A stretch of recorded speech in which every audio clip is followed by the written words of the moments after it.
जय सिया राम, राधे राधे। क्या है जी आज का विचार भारत विचार में? सबसे पहले आपका हार्दिक स्वागत और अभिनंदन सुमित पीर शो में।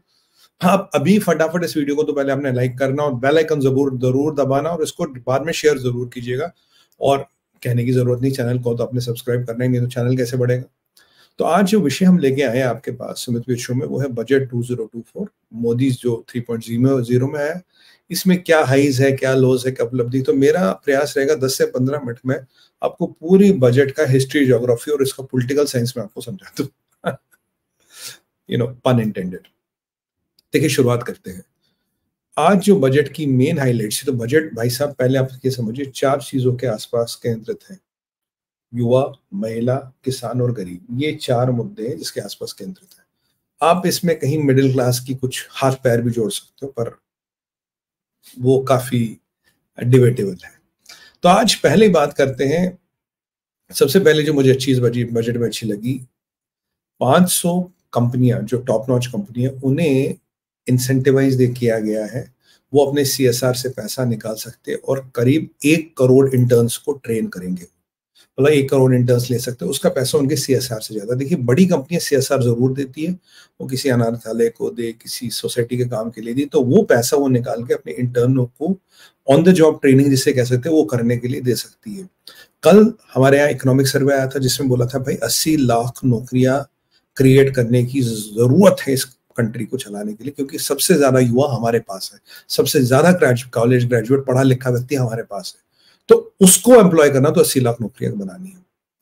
अब जो आज स्टेप आया बड़ा अच्छा सा, क्योंकि हमेशा एक तर्क रहता भारत में, क्वालिफिकेशन तो एम्प्लॉयबिलिटी कितनी है, ये बहुत तर्क रहता है, क्योंकि हमारे करिकुलम अब भी अप टू डेट नहीं है। जो इंडस्ट्री की आज की नीड्स है, उनको उन पे काफी काम करने की आवश्यकता है।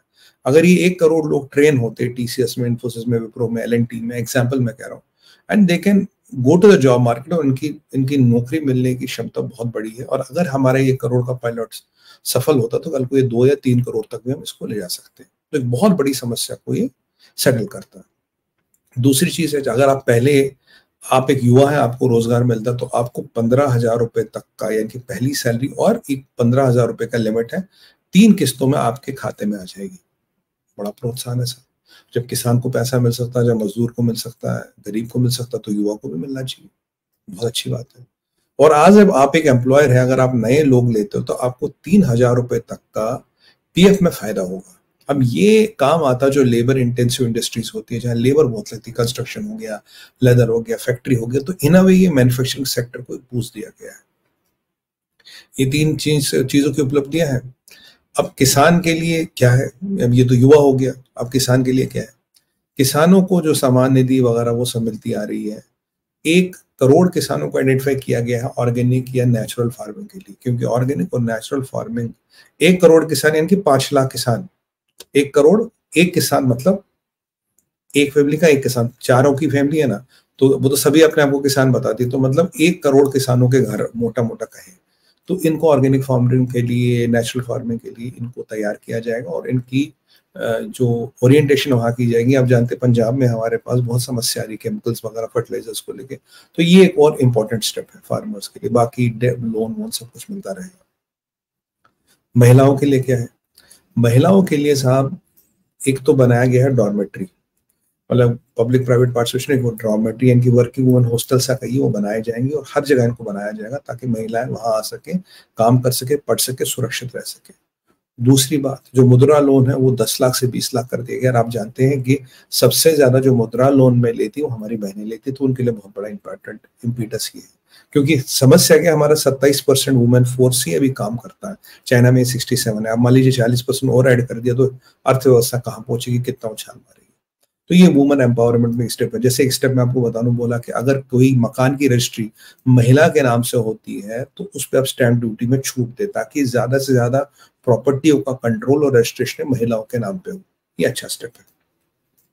अब ये महिला की बात हो गई, किसान की बात हो गई, युवा की बात हो गई, गरीब। 1 करोड़ नए मकान बनाए जाएंगे प्रधानमंत्री आवास योजना में, और वो गरीबों को दिए जाएंगे। और जो बाकी स्कीमें हैं, ये चाहे मनरेगा, नरेगा में थोड़ा बहुत ट्वीक कर दिया गया है इधर उधर, वो सब चलता रहेगा। छोटे बड़ी और कई सारे इंसेंटिव्स और स्कीमों को अनाउंस कर दिया गया है। अब ये तो हुआ क्या, कहाँ अपेक्षा पूरी नहीं हुई। अब देखिए हमारी अपेक्षा थी कि डिफेंस का बजट बढ़ेगा, बहुत मेहनत कर रहे थे, बहुत हम अपना पॉइंट ऑफ व्यू रखने की कोशिश कर रहे थे, पर मुझे लगता है कि उसमें कोई चेंज नहीं हुआ, क्योंकि जो इंटरिम बजट जो इलेक्शन से पहले पेश किया गया था उसी का कंटिन्यूएशन है। जबकि अगर आप ओवरऑल देश का R&D बजट देखें तो सबसे ज्यादा पैसा जो डल रहा है वो डिफेंस के R&D में डला, जो अच्छी बात है, पर बजट ओवरऑल वही रहेगा। क्या एजुकेशन का बजट बढ़ेगा? नहीं साहब, एजुकेशन का बजट नहीं बना, पर एक substantial part of R&D education में जा रहा है। देखिए मेरा ये मानना था, अगर आप एजुकेशन का बजट बढ़ाओगे और आप इंसेंटिवाइज करोगे पेटेंट्स को, जिसका पेटेंट आएगा उसे 5 लाख 10 लाख मिलेगा, ताकि लॉन्ग रन में, क्या अभी हम सबसे ज्यादा पेटेंट तो फाइल कर रहे हैं, लॉन्ग रन में दुनिया के IPR को वो कंट्रोल करेगा जिसके पास सबसे ज्यादा पेटेंट है। यहाँ थोड़ी निराशा हुई।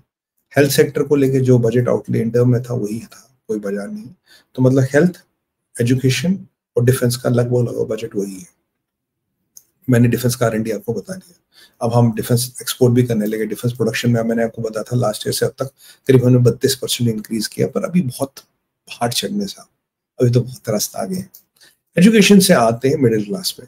मिडिल क्लास की काफी अपेक्षाएं थी, काफी उम्मीदें थी। बस एक स्टैंडर्ड डिडक्शन जो है 50,000 से लेकर 75,000 कर दिया गया है। 2-4 नए स्लैब लाए गए टैक्स पेइंग में, ताकि ऐसा ना हो कि आपकी 1 लाख रुपए इनकम बढ़े, आप सीधा 30% के श्रेणी में बढ़े, तो स्लैब्स लाए गए हैं।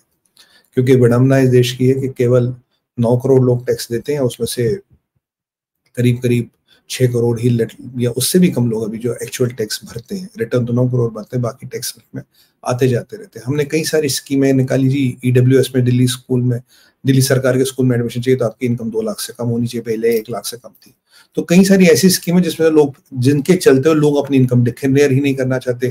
प्रज्वला, उज्ज्वला, आयुष्मान, फ्री राशन, इन सब के लिए आप एक स्तर इनकम के नीचे होने चाहिए। तो ये भी एक प्लस माइनस है, but we live with it. और जो मिडिल क्लास को अपेक्षा थी, कोई भाई स्टैंडर्ड डिडक्शन बढ़ेगी या टैक्सेबल इनकम जो अभी करीब करीब 7 लाख है, वो 12 लाख की अपेक्षा लोग करते थे। 1 आध लाख रुपए तो चाहिए आजकल के टाइम में महंगाई में घर चलाने के लिए, वो नहीं हुआ। तो मिडिल क्लास को कोई बहुत ज्यादा फायदा नहीं हुआ। निर्मला सीतारमन जी ने खुद कहा 17,000 का फायदा हो रहा है। 17,000 मतलब 13,000 रुपए पर महीना, 1,300 रुपए पर महीना, सॉरी गलत बोल गया मैं। तो ये फायदा हुआ और कुछ फायदा नहीं हुआ। तो मिडिल क्लास का एक बहुत बड़ा वोट बैंक है, 6 से 7 करोड़ वोट बैंक है। अब देखिए ये किस करवट ऊंट बैठता है। ये मिडिल क्लास की बात रही। अब मिडिल क्लास से आगे जाएंगे इंडस्ट्री में। मैन्युफैक्चरिंग पे जोर रहा, पर अनफॉर्चुनेटली हमें सेमीकंडक्टर में जो पुश चाहिए था, जो बजट एलोकेशन चाहिए था, जो मेरे को उम्मीद थी काफी बजट एलोकेशन होगा सेमीकंडक्टर्स में, वो मुझे देखने को अनफॉर्चुनेटली नहीं मिला। और ये जो लोग सोचते थे यार हमारी इनकम टैक्स में हमें रिबेट मिलेगा, वो नहीं मिला। क्योंकि विडंबना ये है, अगर आप देश के रिसिप्ट्स देखेंगे 19% आता है पर्सनल इनकम टैक्स से और 18% आता है GST से। यानी कि सबसे ज्यादा जहां से सरकार को पैसा मिलता है इनकम टैक्स से मिलता है। अब इनकम टैक्स जो प्रैक्टिकली लोग देते हैं 2 से 4% लोग ही देते हैं पूरे देश में, 2-3% लोग पूरे देश में देते हैं इनकम टैक्स। जबकि आप विकसित कंट्रियों की बात करें, अन्य कंट्रियों की बात करें, ये आंकड़ा 40 से 60% तक है। बाकी एक एंजल टैक्स हटा दिया गया स्टार्टअप्स को प्रोत्साहित करने के लिए। ई-कॉमर्स में थोड़ा टैक्स का रिबेट मिला, कहीं 1% TDS से 0.1% कर दिया। वो कॉस्मेटिक चेंजेस हैं, बड़े और गुड चेंजेस है, पर एक कोई क्रांतिकारक हमें स्टेप नहीं मिला। क्योंकि मेरा अब भी मानना है हमें इस देश में यूनिटरी एंटरप्रेन्योरशिप को प्रमोट करना चाहिए। हमें स्टार्टअप की डेफिनेशन बदलनी चाहिए। अगर 2 लोग मिलके एक दुकान खोलते हैं और वो प्रॉफिटेबल है, वो टैक्स भरती है और प्रॉफिटेबल है, उसे भी स्टार्टअप का दर्जा देना चाहिए। स्टार्टअप का मतलब ये नहीं होता VC फंडेड और वैल्यूएशन वाले स्टार्टअप, वो भी रखिए, मैं नहीं कह रहा इधर और, वो भी रखिए, पर स्टार्टअप का जो आपको डेफिनेशन है वो बदलना पड़ेगा। क्योंकि अल्टीमेटली देश में यूनिटरी एंटरप्रेन्योरशिप चाहिए, तो ये देश उससे चलेगा। क्योंकि कॉस्ट ऑफ कैपिटल इतना ज्यादा है, अगर आप कॉस्ट ऑफ कैपिटल निकालें, आप IRR देखेंगे तो मतलब 15 से 18% आता है, डिपेंड्स ऑन वेयर यू बोरो। यही वेस्ट में जाके 1-2% के आसपास आ जाता है। तो 18 गुना अगर आपकी कॉस्ट ऑफ कैपिटल है तो देखिए बहुत बड़ी आप यहाँ इंडस्ट्री खड़ी नहीं कर सकते। अन्यथा आप अंबानी हो, अदानी हो, तब तो कर सकते हो, अन्यथा कॉमन व्यक्ति के बस का बात नहीं। मैं नाम नहीं लेना चाहता, बड़े बड़े फंडेड स्टार्टअप थे, बहुत पैसा मिला, आज बैंकरप्सी फाइल कर रहे हैं। आप नाम सब जानते हैं, अपने आसपास देखिए, बहुत कुछ मिल जाएगा आपको। जब पैसा मिलता तब तो नाम खूब होता, जब बैंकरप्सी फाइल होती तब नाम कम आता है अखबारों में। चलिए कोई बात नहीं, ये समाज है, ऐसे ही चलेगा। तो ये वहां हमें देखने को मिला। और जो हमें लगता था कि जी अब R&D में एक अच्छा खासा फोकस हमें मिला, जो अच्छी बात है। बाकी देखिए जो हमारे इंफ्रास्ट्रक्चर है उसका पुश जारी है। इंफ्रास्ट्रक्चर की बात करें तो ये माना जाता है कुछ लाख करोड़ घंटों का काम निकलता है जब आप इंफ्रास्ट्रक्चर बनाते हैं। तो इनमें जब इंफ्रास्ट्रक्चर बनता है तो लोगों को काम मिलता है। मैं आपको याद दिला दूं, यूएस का 60% GDP comes from small business. Small business होता है फ्लावर शॉप, जो कोई ठेली पटरी लगाता, जो कोई फूड वैन लगाता। 60% जीडीपी, 28 ट्रिलियन का 60% होता है, 10 ट्रिलियन से ज्यादा।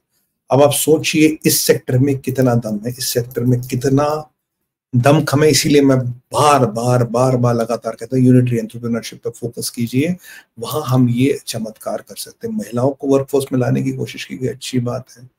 और जो आयुष्मान भारत को लेके 70 साल के ऊपर वाले लोगों का अनाउंसमेंट हुआ था, उस पर कुछ देखने को मिला नहीं। फिजिकल डेफिसिट काफी एम्बिशियस है साहब। Physical deficit we are targeting 4.9%, which is very ambitious. Inflation 5-5.5% है, जो एम्बिशियस है। रेयर अर्थ्स पे हमने काफी ड्यूटियां घटाई हैं, क्योंकि इकोनॉमिक सर्वे कहता है कि रेयर अर्थ्स पे चाइना पे से डिपेंडेंस हटाओ। और जो कैंसर की कुछ दवाइयां उन पे हमने लगभग कस्टम ड्यूटी 0 कर दी है। सब पे नहीं है, काफियों पे कर दी, ताकि जो कैंसर भगवान न करे किसी को जरूरत पड़े, पर जिसको भी जरूरत पड़े वहां हम कर सकते हैं। हमने जो ये रिलीजियस टूरिज्म है इसको बढ़ाने के लिए काफी प्रावधान किए। कुछ नए कॉरिडोर बनाए जाएंगे, इंफ्रास्ट्रक्चर पुश तो रहेगा ही रहेगा, डिजिटल इंडिया का पुश रहेगा। स्पेस में कुछ 1000 करोड़ का हमने एक फंड क्रिएट किया है कि भाई इससे हम मतलब space industry can use that to grow the industry. उसके अलावा एक इंक्यूबेटर फंड भी क्रिएट किया गया है, जिससे इंक्यूबेटर्स में जैसे आईआईटी मद्रास में सबसे बड़ा इंक्यूबेटर सिस्टम अभी चल रहा है, करीब 100 कंपनियां वहां से इंक्यूबेट हो रही।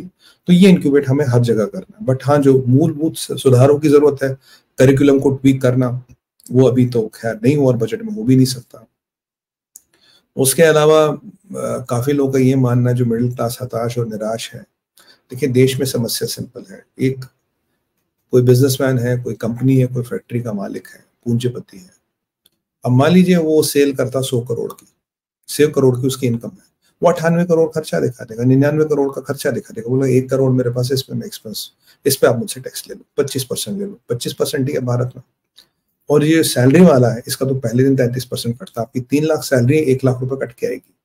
तो वहां 99 करोड़ का खर्चा अलाउड है। यहाँ स्टैंडर्ड डिडक्शन है केवल 75,000 रुपए, यानी कि 7,000 रुपए, 6,000 रुपए महीना।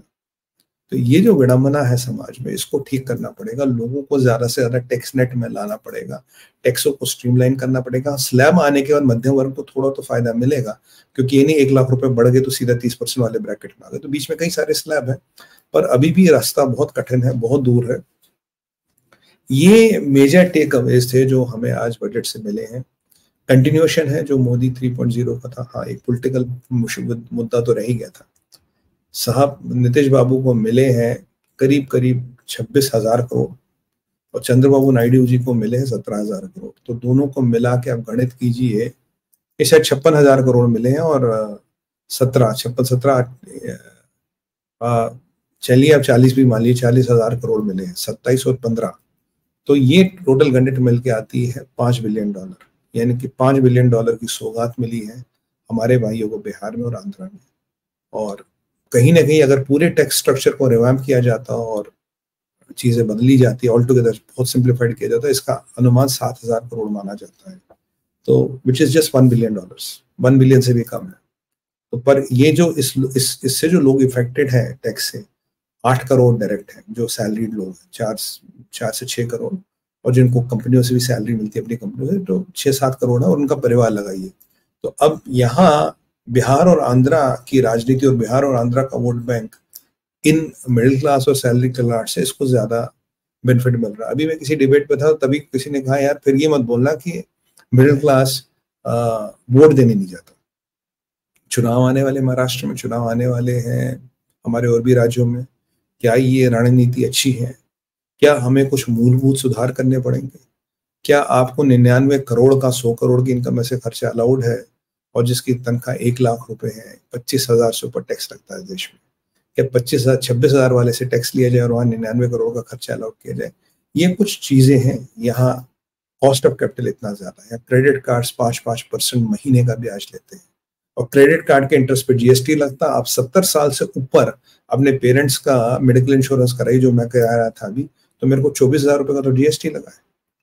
क्या ये चीजें देनी चाहिए? क्या 70 साल से ऊपर लोगों से हमें जीएसटी वसूल करना चाहिए, वो भी मेडिकल इंश्योरेंस के लिए?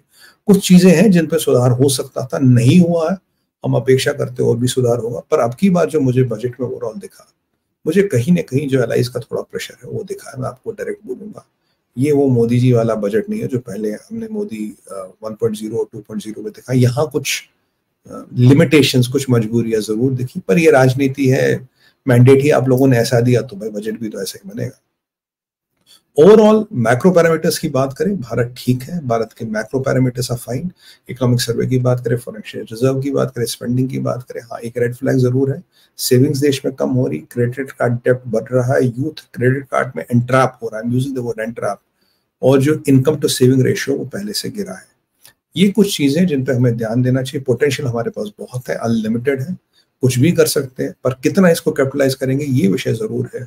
आज के बजट 3.0 में ये मैं आपको एक पिक्चर भी दिखा दूं, ये हमारी बहन जी जस्ट संसद भवन के बाहर, और budget 3.0, Modi budget 2024 and Modi 3.0, ये इसकी मेन हाईलाइट्स थी।